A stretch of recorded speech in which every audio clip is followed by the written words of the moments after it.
Madrid, 2025. Atención. Esto no es un cuento de hadas sobre una princesa. Es la cruda realidad de una reina a quien todos consideraban un peón. Román Fuentes, un auténtico rey en la jungla de asfalto de Madrid, veía a su esposa, Elena, como poco más que una hermosa pieza de decoración.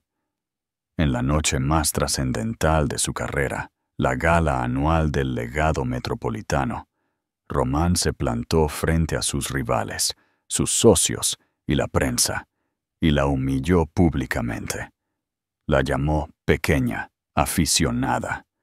Lo que él ignoraba mientras reía a carcajadas era que Elena estaba a punto de tomar el trono, porque en el mundo del viejo dinero y el nuevo poder, la persona más silenciosa en la sala suele ser la más peligrosa.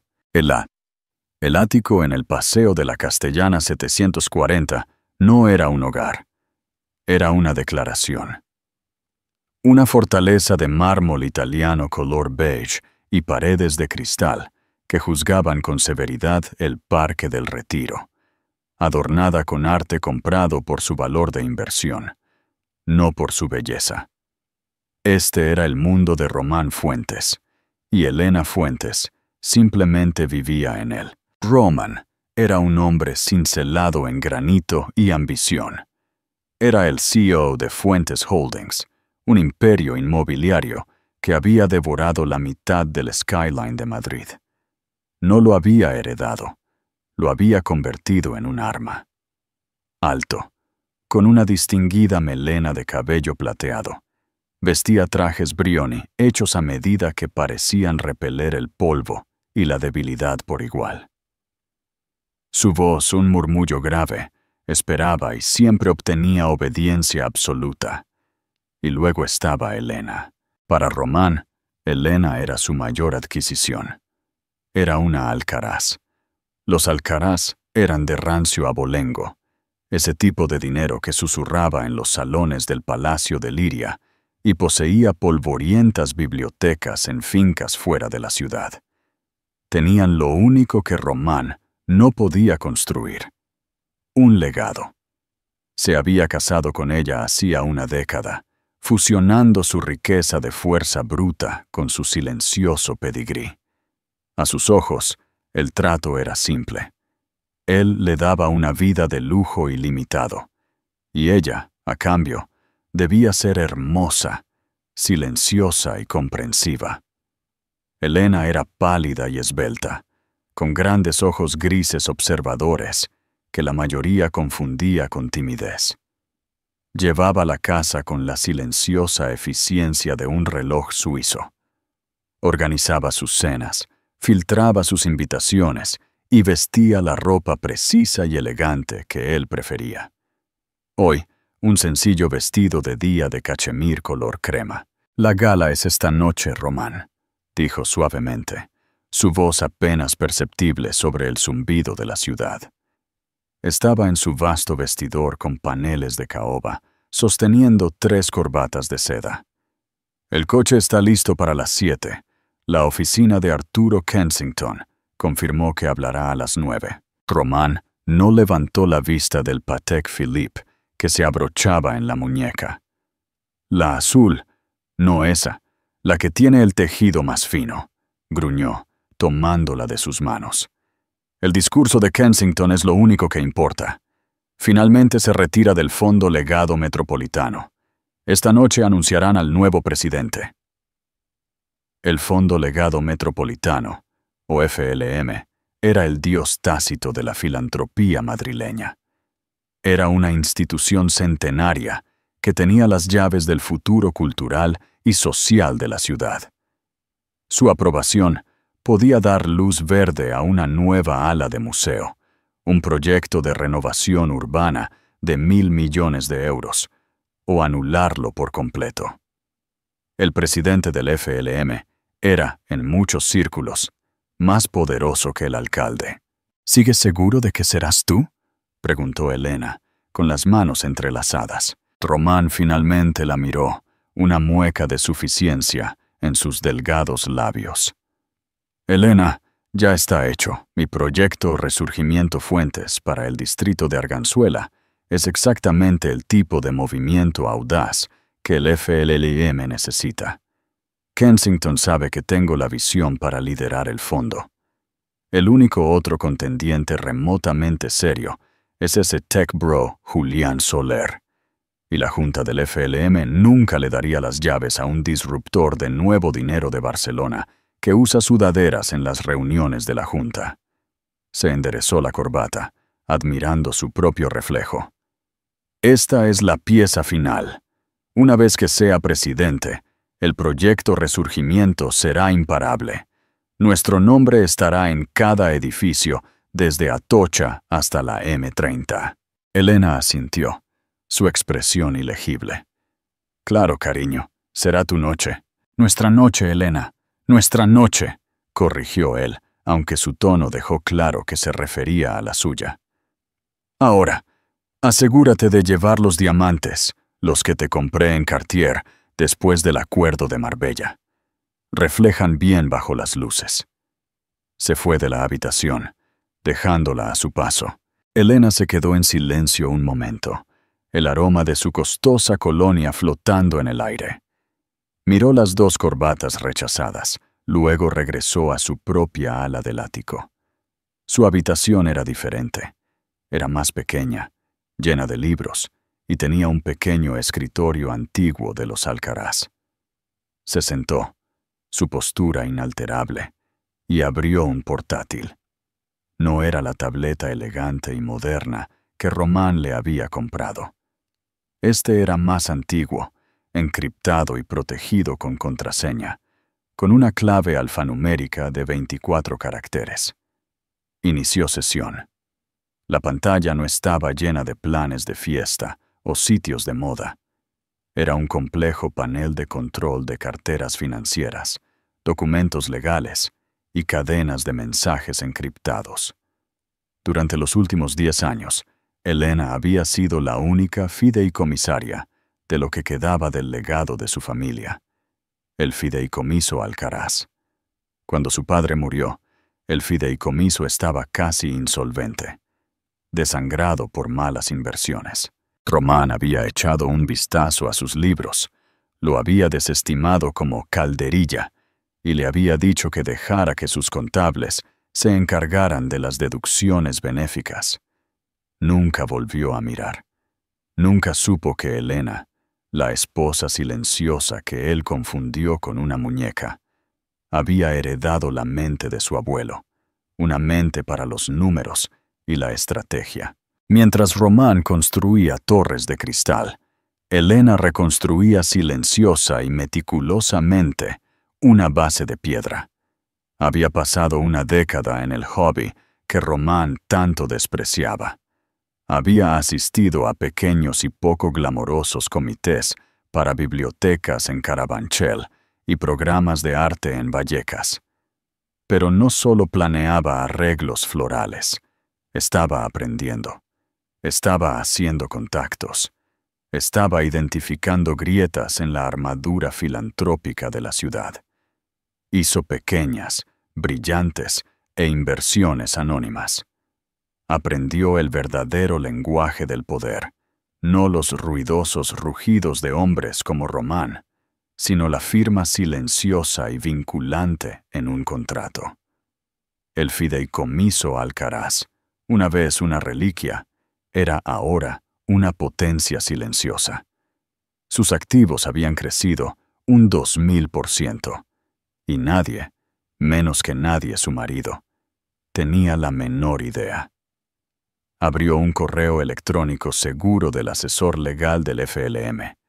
Era una simple confirmación. Asunto. Agenda. Punto 4. Todos los términos aceptados. La transición está cerrada. Elena cerró el portátil.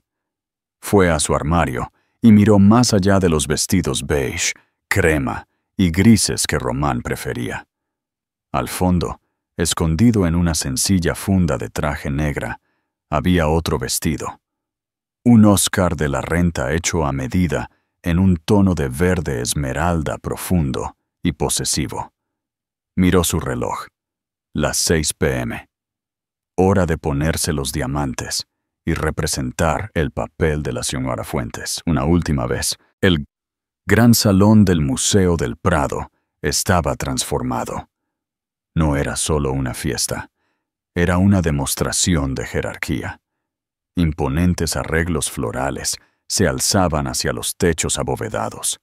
El champán fluía de fuentes talladas en hielo, y el aire vibraba con el sonido de 1000 conversaciones poderosas y concisas. Esta era la gala del Fondo Legado Metropolitano, el depredador alfa de los eventos benéficos de Madrid. Román Fuentes se movía entre la multitud como un tiburón.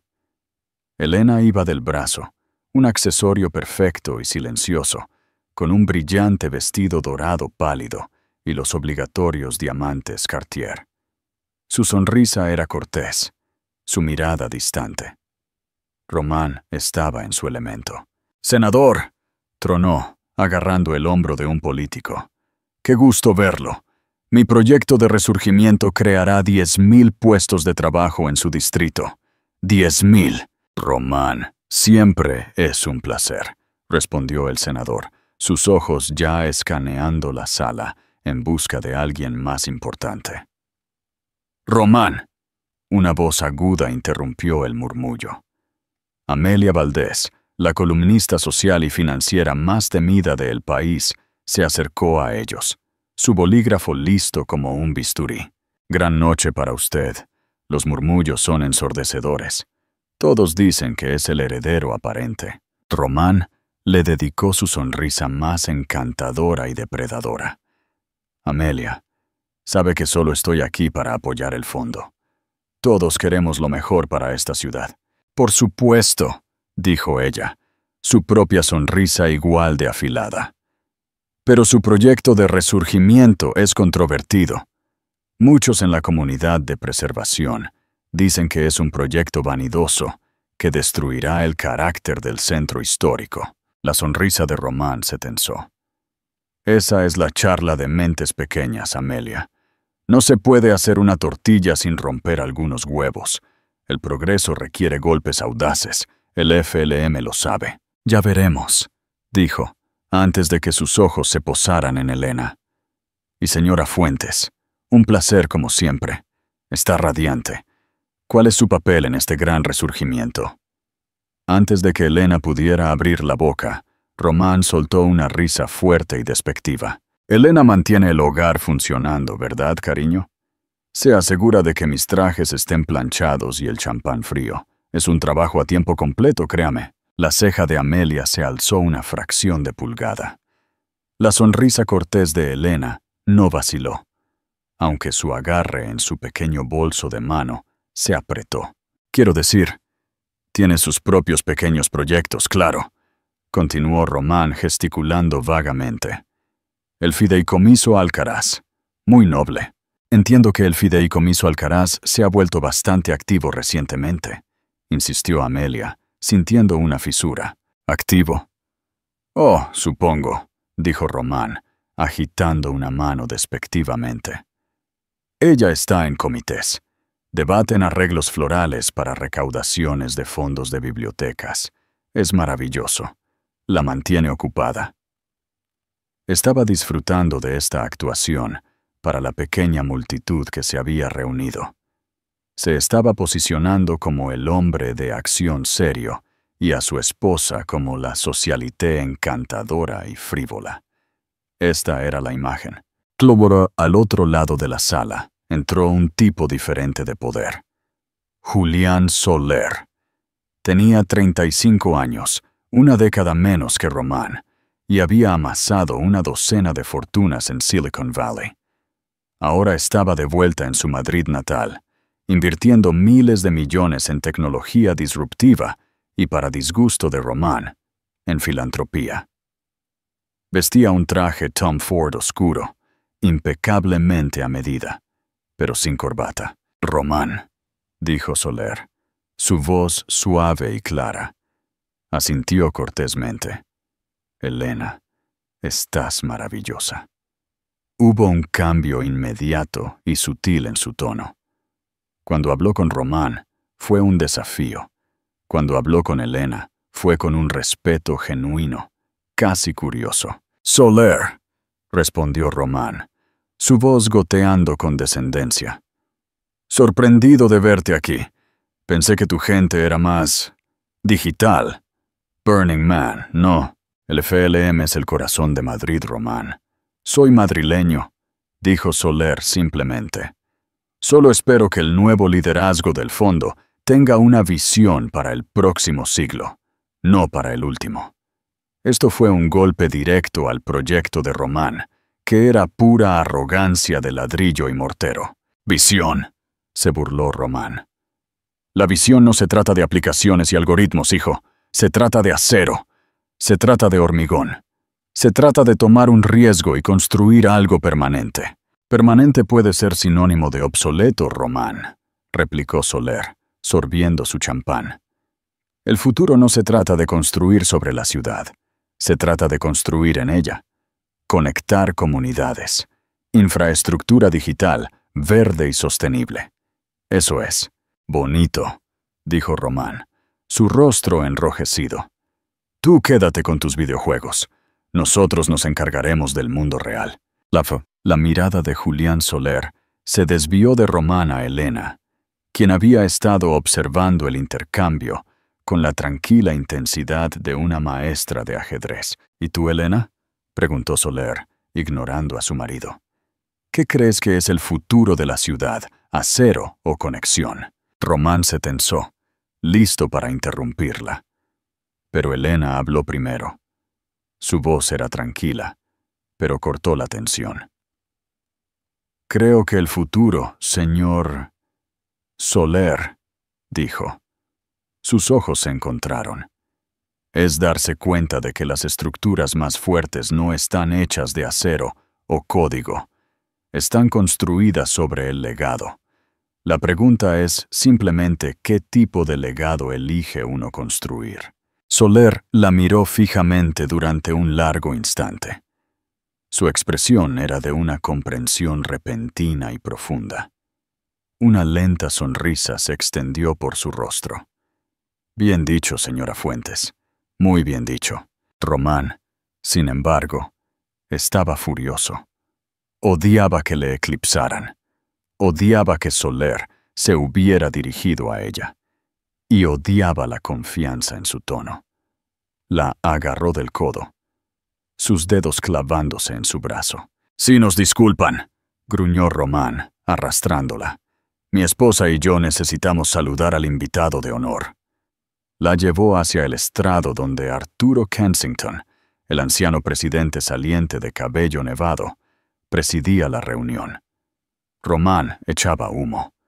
Vio su intercambio con Soler como una traición y una vergüenza. «¿Qué demonios fue eso?», le siseó al oído. Su sonrisa aún pegada a su rostro para la multitud. «Estaba respondiendo una pregunta», dijo Elena, su voz perfectamente nivelada. «Tú no respondes preguntas, Elena. Tú sonríes. Me dejas hablar a mí, especialmente con ese punky. Me hiciste parecer débil, condescendiendo con sus tonterías. Me pidió mi opinión». «¿Tu opinión?», susurró, su voz vibrando de rabia. «Tu opinión es lo que yo te diga que es. Eres una Fuentes. Eres mi esposa. Tu único trabajo esta noche es quedarte ahí, lucir hermosa y no estropearme esto. ¿Entiendes?» Elena lo miró. Su rostro estaba pálido, pero sus ojos no eran tímidos. Eran fríos. Eran del color del océano justo antes de una tormenta. No dijo nada. Simplemente extrajo su brazo de su agarre, alisó la tela de su vestido y volvió a fijar la sonrisa en su rostro. Román tomó su silencio como sumisión. Estaba, como de costumbre, catastróficamente equivocado. El comedor principal era un mar de corbatas negras y joyas relucientes. Estaban sentados en la mesa presidencial, la mesa 1, justo al lado del podio. Román estaba en su elemento, irradiando confianza. Tenía a Arturo Kensington a su derecha y al alcalde a su izquierda. Elena estaba sentada entre Román y una anciana benefactora que hablaba de su caniche. Román presidía. Había tomado 3 copas de champán antes de la cena y 2 copas de un Borgoña muy caro con su solomillo. Era ruidoso, carismático y totalmente convencido de su inminente victoria. Los platos del plato principal fueron retirados. Las luces se atenuaron ligeramente. Arturo Kensington permaneció en la mesa, pero el anfitrión de la gala, un famoso presentador de noticias, subió al escenario para hacer tiempo antes de los discursos principales. Amelia Valdés, la columnista, se materializó en su mesa con su bloc de notas en la mano. Esto era muy poco ortodoxo durante la cena principal, pero Amelia Valdés jugaba con sus propias reglas. Román, un momento, dijo, su voz baja pero audible. El murmullo en la mesa se silenció. Estoy escribiendo un artículo sobre el futuro del fondo para la edición temprana de mañana. Mi editor me está presionando. El rumor es que su proyecto de resurgimiento es el favorito para la primera subvención de 9 cifras del fondo bajo el nuevo presidente. ¿Algún comentario? Román sonrió. Esto era. La narrativa se estaba cimentando ante sus propios ojos. Solo puedo decir, dijo lo suficientemente alto para que las mesas circundantes oyeran, que Fuentes Holdings está profundamente comprometida con el futuro de esta ciudad. Creemos en construir, no solo en hablar. Pero algunos, presionó Amelia, dicen que el proyecto depende enteramente de que usted sea nombrado presidente, que es un conflicto de intereses, que el fondo estaría apoyando a su propia empresa. El rostro de Román se oscureció. Eso es calumnia, Amelia. El proyecto se basa en sus propios méritos. Es el único sobre la mesa lo suficientemente grande como para importar de verdad. ¿Y qué pasa con la oposición?, preguntó ella. La propuesta Conexión Verde de Julián Soler, por ejemplo, es más pequeña, más centrada en la comunidad y tiene mucho apoyo popular. Román soltó una risa corta y aguda. Soler, eso no es una propuesta, es un folleto, es una fantasía dibujada en una servilleta. No se puede impulsar una ciudad con carriles bici y wifi gratis, Amelia. Se necesita garra, se necesita acero. Entonces Amelia giró su bolígrafo y su atención hacia Elena. Fue el movimiento de una periodista magistral, desequilibrando al hombre poderoso al dirigirse a su socia silenciosa. «Señora Fuentes», dijo Amelia, su voz clara y precisa. «Usted dirige el Fideicomiso Alcaraz. Es uno de los nombres más antiguos en esta sala. Su fideicomiso se centra en la comunidad, en las artes, en los mismos esfuerzos populares que el señor Soler parece defender. ¿Cuál es su posición sobre el proyecto Resurgimiento? ¿Apoya el Fideicomiso Alcaraz la visión de su marido? La mesa quedó en absoluto silencio. El alcalde detuvo su cuchara a medio camino de su postre. Arturo Kensington giró la cabeza, sus ojos antiguos e inteligentes fijos en Elena. Román lo vio como un ataque, una forma de dividirlo. Vio a Elena con su vestido dorado pálido como una carga. Antes de que Elena pudiera articular una sola sílaba, Román echó la cabeza hacia atrás y se echó a reír. Fue un sonido fuerte, estridente y feo. «¿Elena?», tronó, salpicando su vino. «¿Le preguntas a Elena sobre un proyecto de infraestructura multimillonario?». Se volvió hacia su esposa, sus ojos llenos de una diversión borracha y cruel. Le dio una palmada en la mano como si fuera una niña.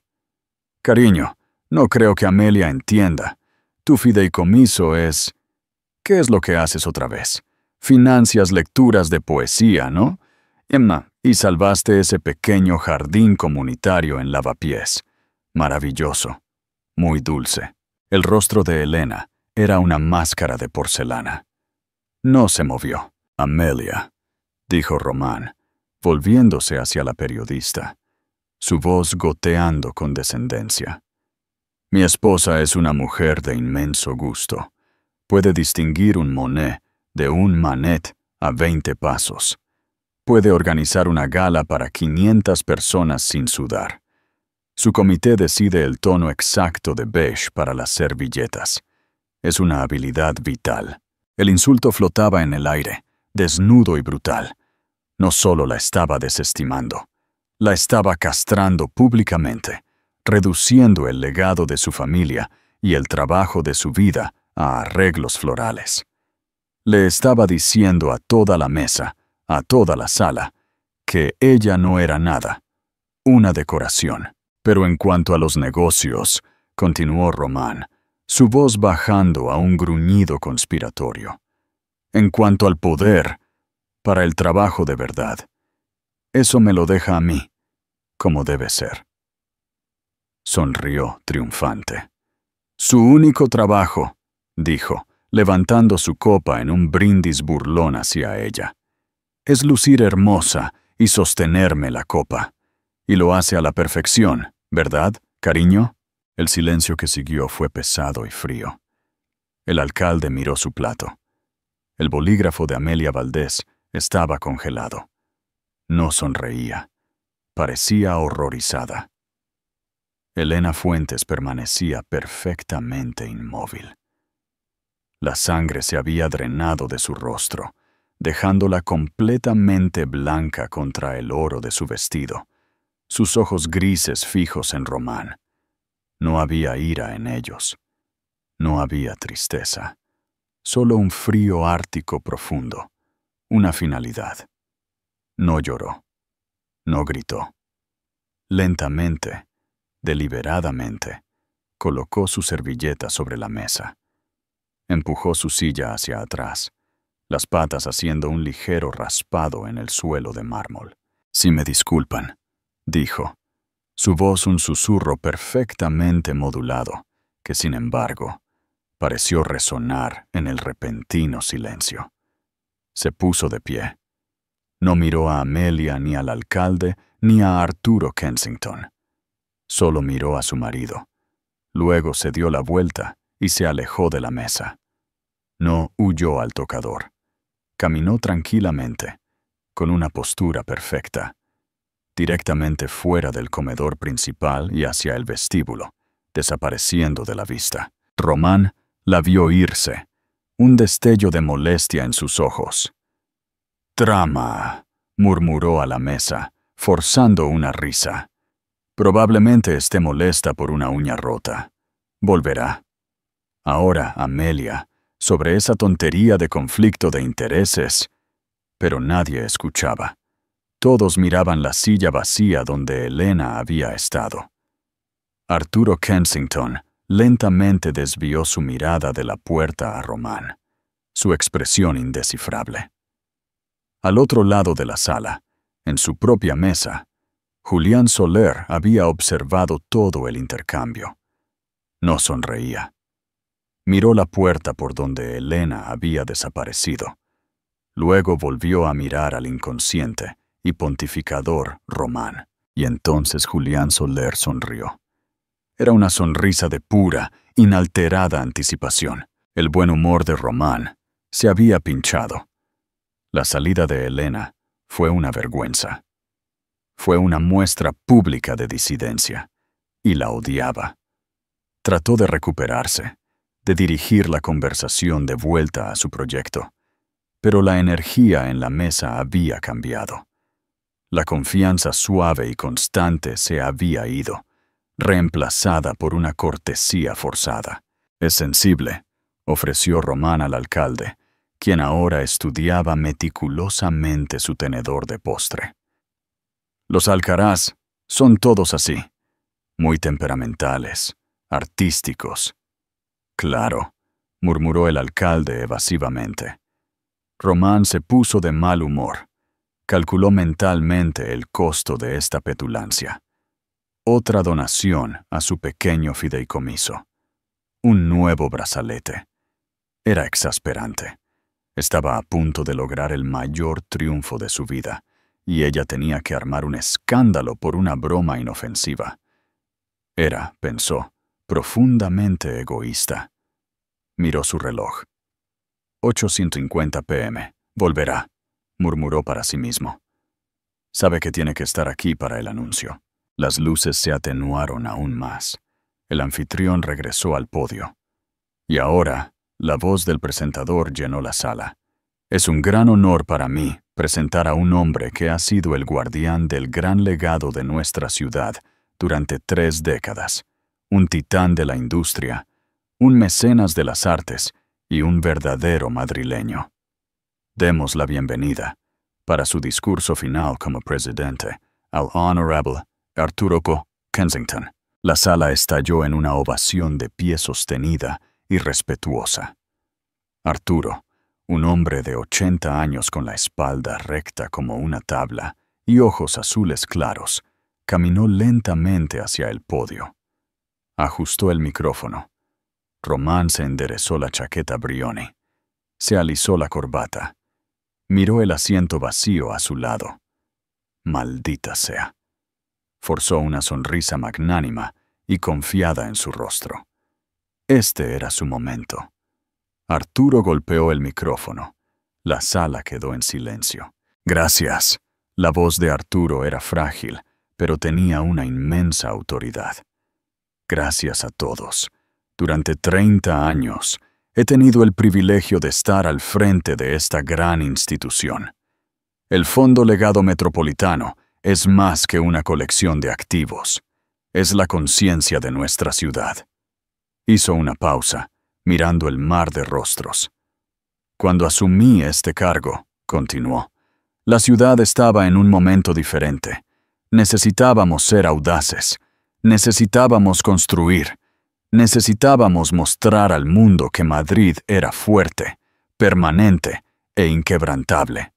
Construimos con acero. Román sonrió. Empujó sutilmente al alcalde. Mira, está hablando de mí. Pero el mundo cambia, dijo Arturo, su tono cambiando. Y el fondo debe cambiar con él. La conciencia de una ciudad no puede ser estática. Debe evolucionar. Los desafíos de los próximos 50 años no son los mismos. El acero y el cristal pueden crear un skyline, pero no pueden crear una comunidad. La fuerza bruta puede construir una torre, pero no puede construir un futuro. La sonrisa de Román flaqueó. Un nudo frío comenzó a formarse en su estómago.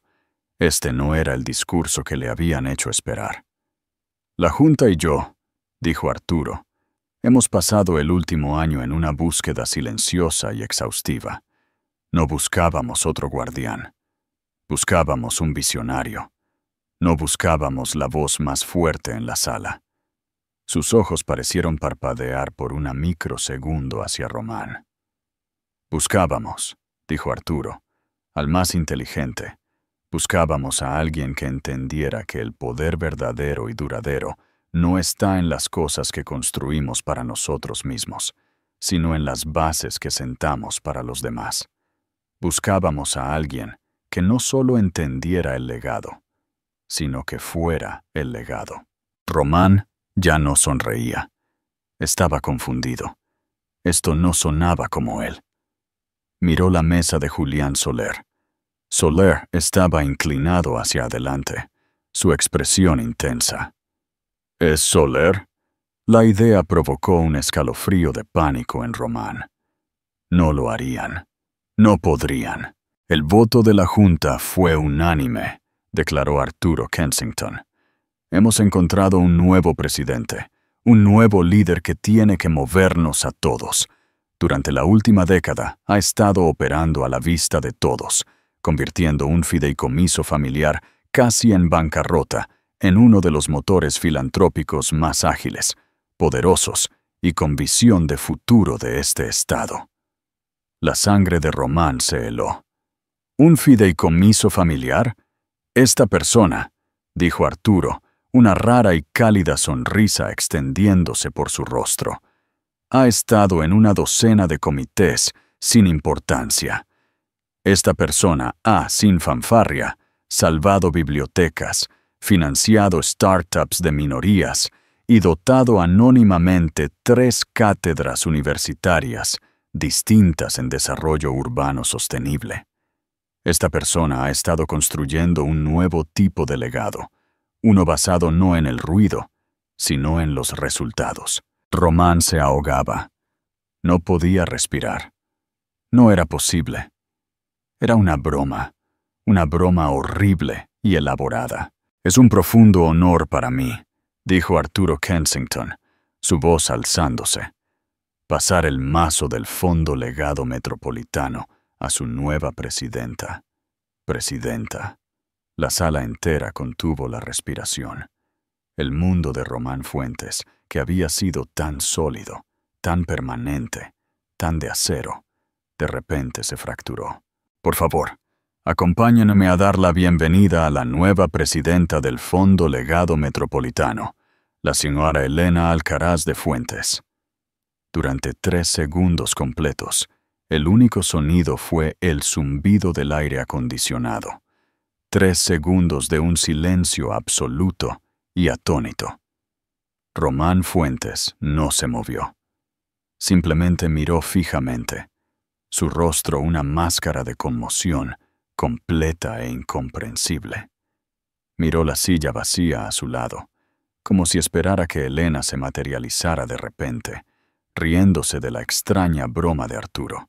Luego comenzaron los aplausos. Comenzaron en la mesa de Julián Soler. Él se puso de pie al instante, sus aplausos fuertes, genuinos y atronadores.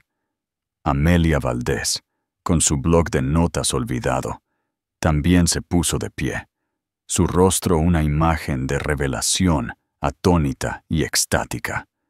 Luego se levantó el alcalde, luego el senador. En 10 segundos, toda la sala estaba de pie, una ola ensordecedora de aplausos dirigida no al escenario, sino a la entrada principal del salón.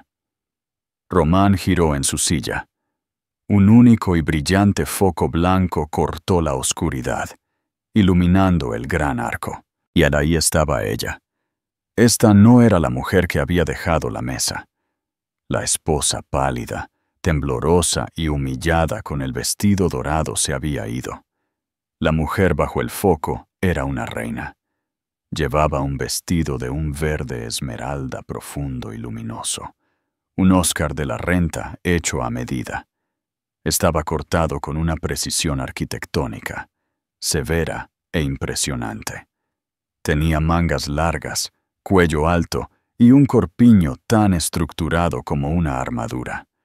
Su piel pálida y su cabello oscuro, ahora recogido en un moño severo y elegante, contrastaban fuertemente. Los diamantes Cartier habían desaparecido.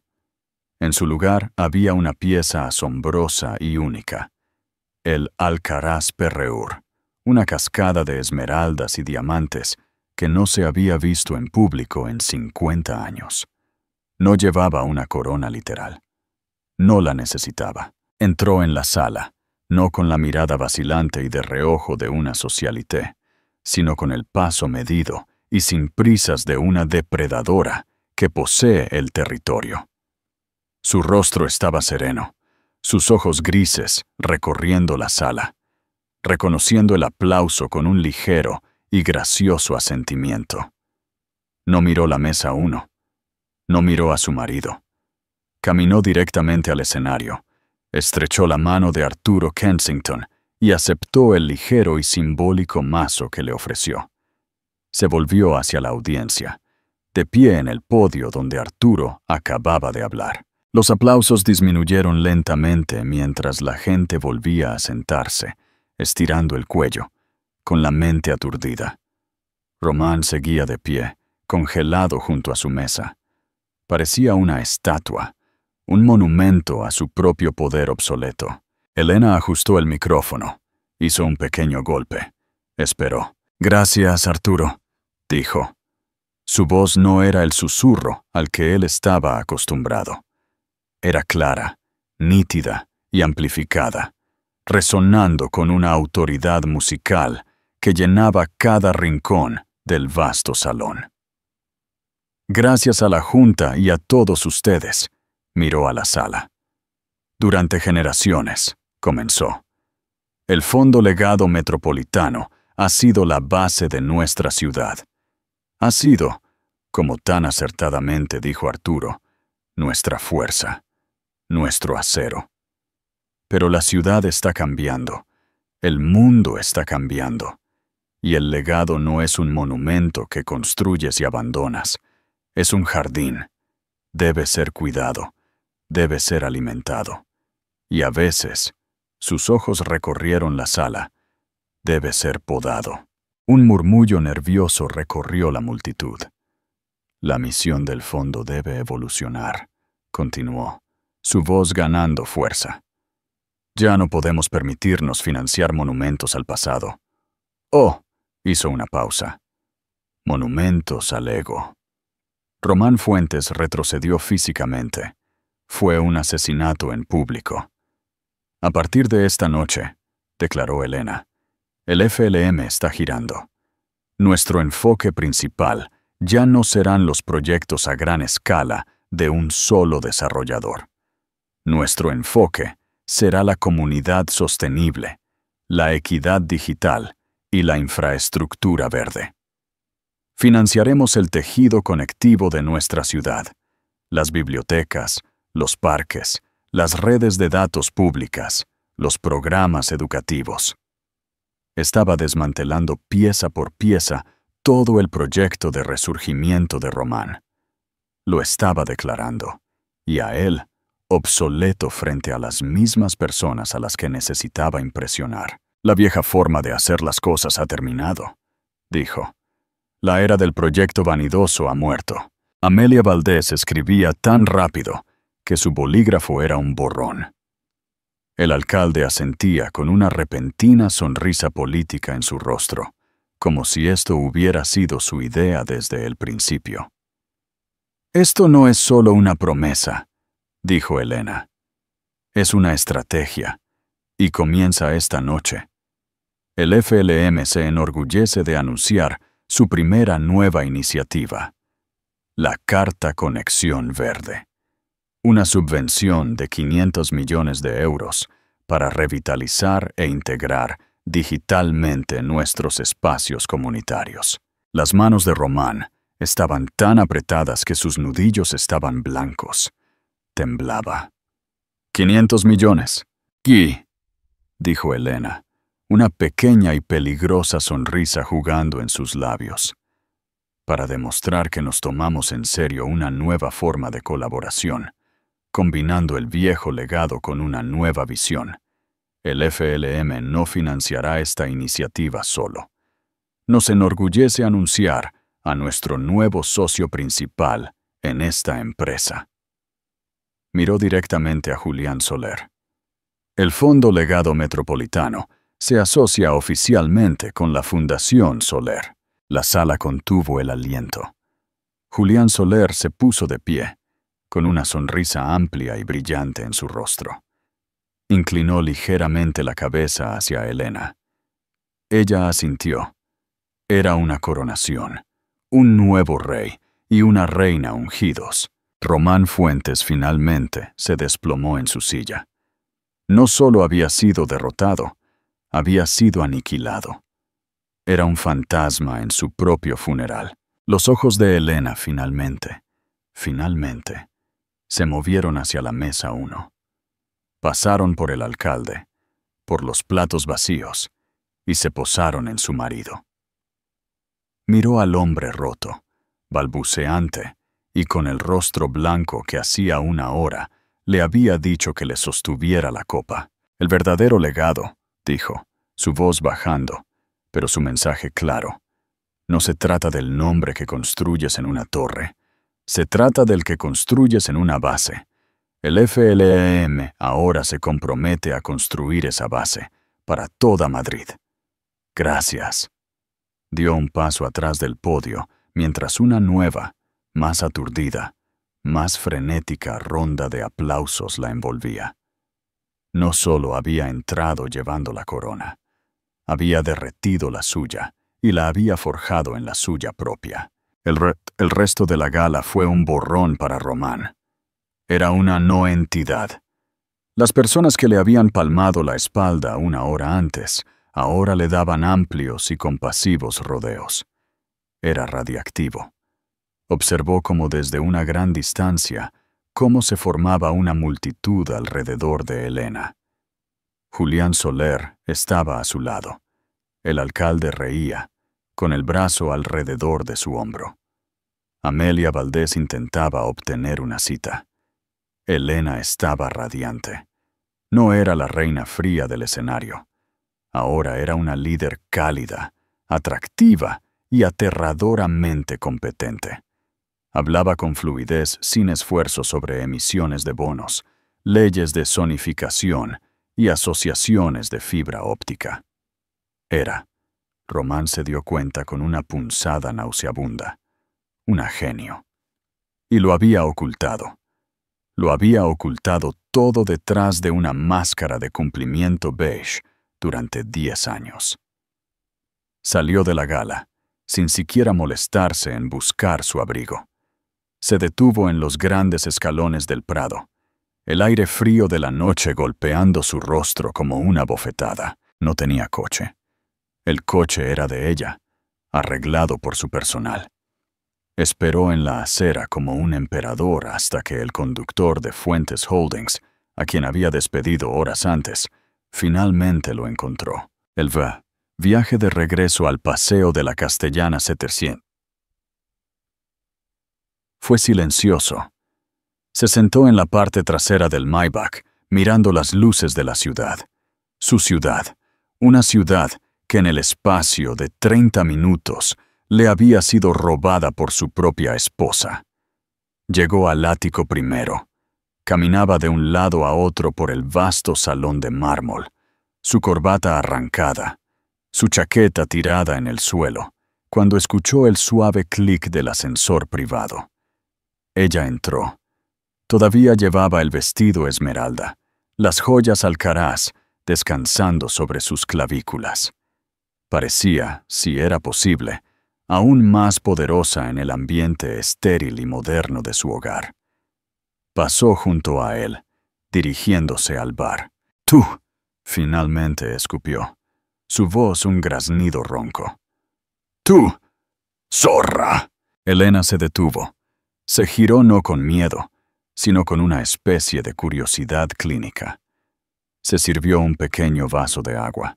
«¿Planeaste esto?», la acusó, su voz subiendo a un grito. «Me humillaste. Destruiste mi proyecto. Me destruiste». Tu proyecto era un monumento inflado y sobreapalancado a tu propio ego, Román, dijo, su voz tan tranquila como el agua en su vaso. Habría llevado al fondo a la bancarrota y desplazado a 5,000 personas. Fue un mal negocio. Yo maté un mal negocio. Tú eres una ama de casa, rugió la palabra, sonando ridícula incluso para sus propios oídos. Tú planeas fiestas. Tú, flores, las servilletas. Elena tomó un pequeño sorbo de agua. Sí, las servilletas. Mientras decidía el tono exacto de beige, también estaba escuchando.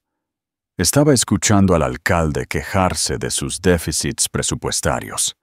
Estaba escuchando a los gestores de fondos de cobertura quejarse de tu apalancamiento.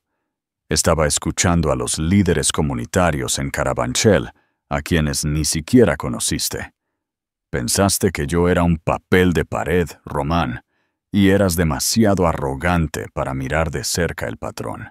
El fideicomiso Alcaraz no es nada, gritó. Es calderilla. Lo era, corrigió ella. Cuando me lo cediste, valía unos 4 millones de euros. Esta mañana, los activos líquidos del fideicomiso Alcaraz están valorados en poco más de 1.200 millones. Román se detuvo. No podía procesar el número. 1.2. 1.000 millones de euros. ¿Cómo? ¿Cómo? Tú construyes con acero. Yo construyo con información. Mientras tú hacías adquisiciones hostiles, yo hacía inversiones estratégicas iniciales silenciosas. A ti te gusta comprar empresas. A mí me gusta financiar fundadores. Te sorprendería lo que vale hoy una inversión de 100.000 euros en una empresa de biotecnología hace 10 años. O una pequeña empresa de procesamiento de datos.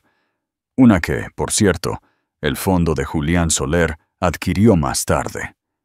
Él y yo hemos estado moviéndonos en los mismos círculos durante años, Román. Simplemente nunca pensaste en preguntar quién estaba en la sala conmigo. Ella lo estaba exponiendo todo. Los comités de flores eran reuniones de junta. Las lecturas de poesía eran propuestas de inversión. Los almuerzos de señoras eran sesiones de estrategia con las mujeres más poderosas de la ciudad. «Me usaste», susurró, la rabia convirtiéndose en un frío y nauseabundo pavor. «Me usaste», replicó ella, su voz endureciéndose por primera vez. «Te casaste conmigo por mi nombre. Me usaste como un accesorio. Me silenciaste, me desestimaste y me menospreciaste. Pensaste que yo era un activo, y tenías razón. Lo era. Solo que no era tu activo». El pavor en su estómago era ahora puro terror sin adulterar. Finalmente estaba viendo el tablero de ajedrez. La presidencia del FLM, tartamudeó. Kensington. Él no solo... Arturo Kensington fue el padrino de mi padre, dijo Elena rotundamente. Ha sido mi mentor desde que tenía 20 años. Me pidió que me hiciera cargo del fondo hace 3 años. Le dije que no estaba lista. Le dije que tenía un último asunto pendiente. «¿Qué asunto?», susurró Román. Elena se acercó a su escritorio antiguo en la esquina. Abrió un cajón y sacó un grueso portafolio encuadernado en cuero. Lo deslizó sobre la mesa de café de mármol hacia él. «Fuentes Holdings», dijo. Él lo abrió. Sus ojos escanearon las páginas. Su rostro se volvió más pálido con cada línea. Era un desglose de su empresa, su deuda, sus activos apalancados y, al final, una lista de sus acreedores primarios, secundarios y terciarios. No entendía. «¿Qué es esto? ¿Recuerdas a Phoenix Capital Group?», preguntó ella. «El fondo asiático anónimo que salvó tu acuerdo de la calle Alcalá hace 5 años. El que compró toda tu deuda tóxica y la reestructuró». Él asintió, confundido. «Me salvaron». «Esa fui yo», dijo Elena. El mundo de Román se tambaleó sobre su eje. «Fue la primera adquisición importante del fideicomiso Alcaraz», explicó. «Estabas sobreapalancado. Estabas a punto de perderlo todo. No podía permitirlo. Necesitaba que siguieras en la cima. Necesitaba que siguieras construyendo, que siguieras pidiendo prestado, que siguieras expandiéndote, que siguieras cavando tu propia tumba. He sido tu acreedor principal durante 5 años, Román». Él la miró, con la boca abierta, sin que saliera ningún sonido. Era una mosca en una telaraña que nunca había visto. «No solo me posees», susurró. «Yo soy dueña de este apartamento», dijo ella. «Soy dueña del coche en el que viajas. Soy dueña del proyecto Resurgimiento Fuentes, que disolveré oficialmente mañana por la mañana, en la primera reunión de la Junta del FLLM. Te poseo». Dejó que eso flotara en el aire, la verdad final, brutal e innegable. Él se había burlado de ella. La había llamado una don nadie. y durante 5 años ella había sido su banquera, su salvadora y su verdugo a la vez. Román Fuentes, el hombre de granito y ambición, finalmente se rompió. No solo se sentó, se desplomó en el sofá de 1000 euros de color crema. Su cuerpo, momentos antes vibrante de rabia, ahora estaba completamente flácido. Hundió la cabeza entre las manos, los codos en las rodillas. El traje Brioni, su armadura, se sentía barato y pesado como un disfraz. Estaba arruinado. No era solo el dinero. No era solo la presidencia del FLM. Era la abrumadora y asfixiante totalidad de su derrota. Era la comprensión de que toda su vida, todo su imperio, había sido una obra de teatro dirigida por la única persona a la que ni siquiera había considerado una actriz. Había estado jugando a las damas contra un gran maestro, y ella había estado jugando durante una década. El ático, su ático, estaba en silencio. El único sonido era el zumbido distante e indiferente de la ciudad que había pretendido conquistar. ¿Por qué?, preguntó finalmente. Su voz no era un rugido, era un graznido seco y hueco que fue tragado por la cavernosa habitación. ¿Por qué? ¿Todo esto? 10 años, Elena. ¿Por qué no simplemente... ¿Me dejaste? Elena estaba de pie junto a la ventana, de espaldas a él, mirando la brillante extensión del Parque del Retiro. El esmeralda de su vestido parecía absorber las luces de la ciudad. «¿Dejarte, Román?», dijo, su voz tranquila y reflexiva. Eso habría sido incompleto. Habría sido un acto emocional. Esto no se trataba de emoción. Se trataba de restauración. Se giró. Su rostro no estaba lleno de odio, ni siquiera de triunfo. Era el rostro desapasionado y objetivo de una CEO que acababa de completar con éxito una adquisición hostil. «Estabas destruyendo el nombre de mi familia», afirmó simplemente. «No solo te casaste conmigo, consumiste mi legado. Tomaste el nombre Alcaraz, un nombre que significaba algo en esta ciudad, y lo convertiste en una broma, una nota al pie en las páginas sociales, la esposa silenciosa, bonita y estúpida de Román Fuentes». Comenzó a caminar lentamente hacia él, sus tacones haciendo clic con la finalidad de un suelo de mármol. «Mi abuelo, Roberto Alcaraz, dotó la Escuela de Ingeniería de la Universidad Pública. Mi madre, Carmen Alcaraz, financió la primera clínica gratuita para mujeres en esta ciudad. Construyeron bases, construyeron futuros». Se detuvo, de pie sobre él. «¿Y tú?», dijo, su voz bajando a un susurro de profundo desprecio. «Tenías a su descendiente. ¿Yo?», reducida a una fotografía en Vogue, elogiada por mi impecable gusto en las servilletas. La palabra flotaba en el aire, vibrando con una década de furia reprimida. «No hice esto por venganza, Román. La venganza es una cosa desordenada y apasionada. Esto», dijo, señalando la habitación, la ciudad, hacia él, «fue una corrección. Estaba restaurando el legado Alcaraz, y para hacer eso, tuve que desmantelar completa y quirúrgicamente el de los Fuentes». Él levantó la vista de sus manos, su rostro ceniciento. El alcance completo y horripilante de su arrogancia finalmente se estaba derrumbando sobre él. «Todos esos años», susurró, «todas las cenas, las fiestas, tú estabas escuchando. No solo estabas sonriendo, estabas tan desesperado por demostrar que eras el hombre más inteligente de la sala, que nunca te detuviste a pensar quién más estaba en ella», dijo. «Tu desprecio por mí fue el activo más valioso que tuve. Fue la tapadera perfecta. Esta noche, tartamudeó, el recuerdo de su propia voz, su propia burla pública golpeándolo como un golpe físico. En la mesa. Cuando dije esas cosas, tú ya lo sabías. Me dejaste.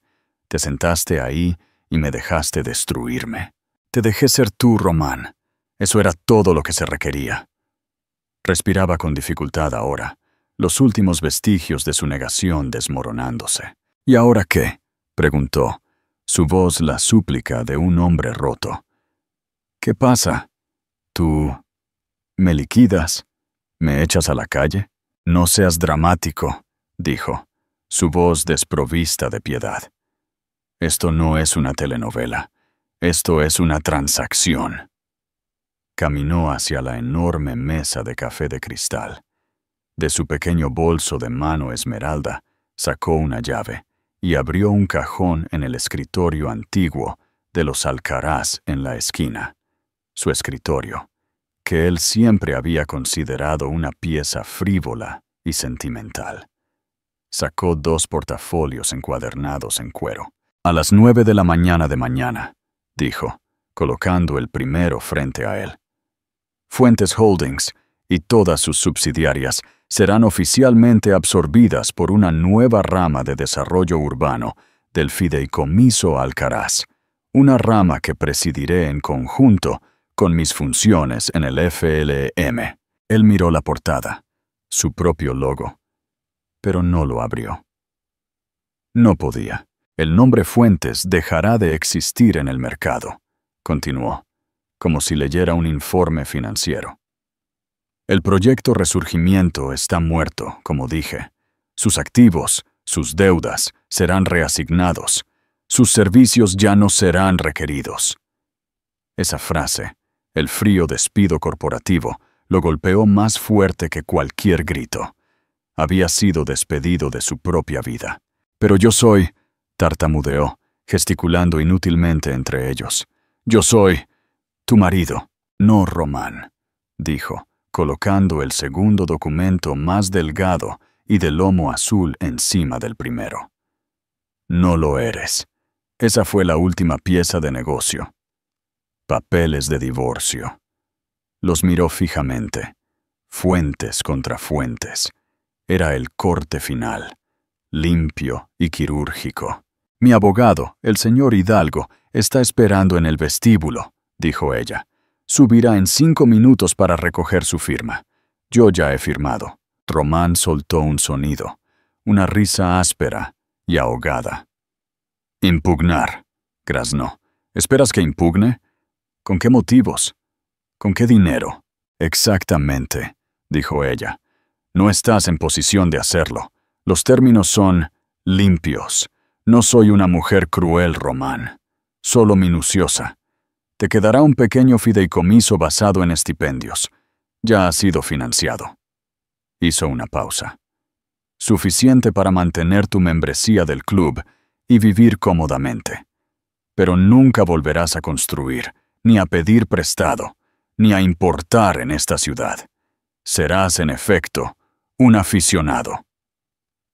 La referencia a su propio insulto fue tan precisa, tan devastadora, que le cortó la respiración. Miró el vasto y vacío ático, el mármol, el cristal, el arte que había comprado. Ella lo corrigió. El contrato de arrendamiento ha estado en manos del Fideicomiso Alcaraz durante 5 años, desde que adquirí tu deuda. Has sido mi inquilino. Señaló la gran entrada. Junto a la puerta, una maleta negra, modesta y solitaria. Tus efectos personales han sido empacados. Te quedarás en el club. Temporalmente, por supuesto. A dónde vayas después es asunto tuyo. Toda una vida, un imperio, reducido a una pieza de equipaje de mano. Cogió el pesado y caro bolígrafo de la mesa. Su mano temblaba, pero abrió el expediente. Encontró la línea de la firma. El sonido de la punta rascando el grueso papel de lino era ensordecedor. La muerte de su mundo firmada por triplicado. Deslizó el documento de vuelta sobre la mesa. Pensaste en todo. murmuró. No era una pregunta. Sí, dijo ella. Lo hice. Se giró y caminó hacia el ascensor privado. Se había quitado el pesado collar alcaraz y se frotaba la piel de las clavículas, un pequeño gesto humano y cansado. La armadura se estaba quitando. El trabajo estaba hecho. Pulsó el botón de llamada. El suave tintineo del coche que llegaba resonó en el pasillo. «Elena», dijo, su voz ronca. Ella se detuvo, con la mano en la puerta del ascensor que se abría, pero no se dio la vuelta. Esa broma que hice esta noche», tartamudeó, la vergüenza finalmente ardiendo en su garganta. «En la mesa, sobre ti sosteniendo mi copa». «Lo recuerdo», dijo ella, su voz tranquila. «Fue vil». Él no sabía lo que intentaba decir. Pedir perdón. Explicar. Todo era inútil. Ella lo interrumpió, su voz suave, pero absolutamente definitiva. «Fue la verdad, Román». Él levantó la vista, confundido. «Fue lo único verdadero que dijiste en toda la noche. Simplemente identificaste mal los papeles». Ella entró en el ascensor con espejos y se giró para mirarlo por última vez. La mujer que él nunca vio, con el vestido esmeralda, sus ojos grises tan claros y fríos como el invierno. «Verás», dijo, mientras las pesadas puertas de bronce comenzaban a cerrarse. «Tú nunca fuiste el rey. Solo eras el hombre que me sostenía la copa mientras yo compraba el bar». Las puertas se cerraron con un suave y final silbido, sellándolo. Se quedó solo en el vasto y vacío ático, con nada más que una maleta y el silencio resonante de su propio magnífico y catastrófico fracaso. Al final, Román Fuentes firmó los papeles. Desapareció del mundo del poder, un fantasma que rondaba los clubes que solía poseer. El artículo de Amelia Valdés sobre el golpe de gala se convirtió en el más leído en la historia del país, una leyenda moderna de poder, arrogancia y la tranquila e invisible genialidad de Elena Alcaraz de Fuentes. Elena, por supuesto, prosperó como presidenta del FLM y jefa del fideicomiso Alcaraz. Ella y Julián Soler rehicieron fundamentalmente la ciudad, centrándose en las mismas comunidades que Román había despreciado. Nunca se volvió a casar. No lo necesitaba. Estaba demasiado ocupada construyendo su propio legado, uno de acero, sí, pero de un acero más fuerte.